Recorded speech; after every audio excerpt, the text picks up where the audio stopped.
صلوات صلوات صلوات صلوات صلوات صلوات صلوات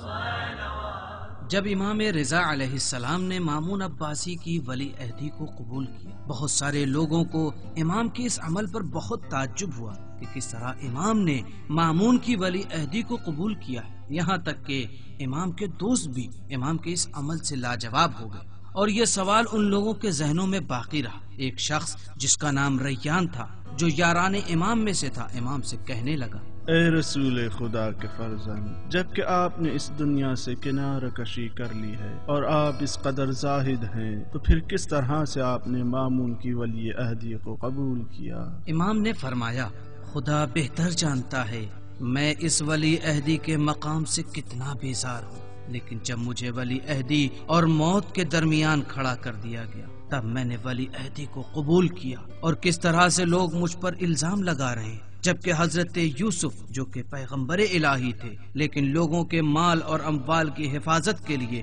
وہ اپنے ملک کے حاکم اور فرما بردار بن گئے۔ آپ اپنی ولی عہدی کو کس طرح سے انجام دیں گے؟ میں نے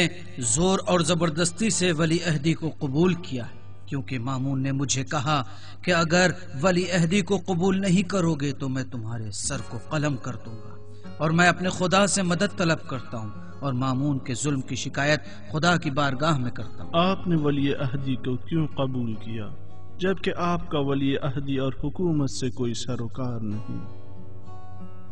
میں نے ولی عہدی کو اس شرط کے ساتھ قبول کیا ہے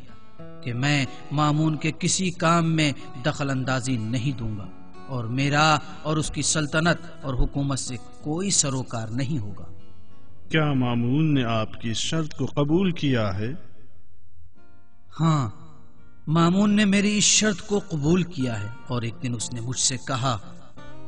اے ابو الحسن، اگر تم اپنے ساتھیوں کو یہ حکم دو کہ وہ ہمارے خلاف کوئی کام انجام دیں تو پھر اس وقت کیا کیا جائے؟ اور میں نے کہا: اگر تم اس شرط پر عمل کرو گے تو میں بھی اپنے اس قول پر عمل کروں گا۔ امام رضا نے ولی عہدی کو قبول کر کے مامون کے شیطانی منصوبوں کو سب کے سامنے ظاہر کر دیا، کیونکہ مامون چاہتا تھا کہ امام کی ولی عہدی کو قبول کرنے سے وہ اپنی حکومت کی بنیاد کو مضبوط کر دے گا، لیکن امام نے ولی عہدی کی طرف اپنی بے توجہی دکھا کر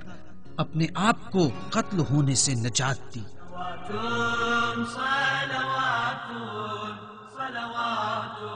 صلوات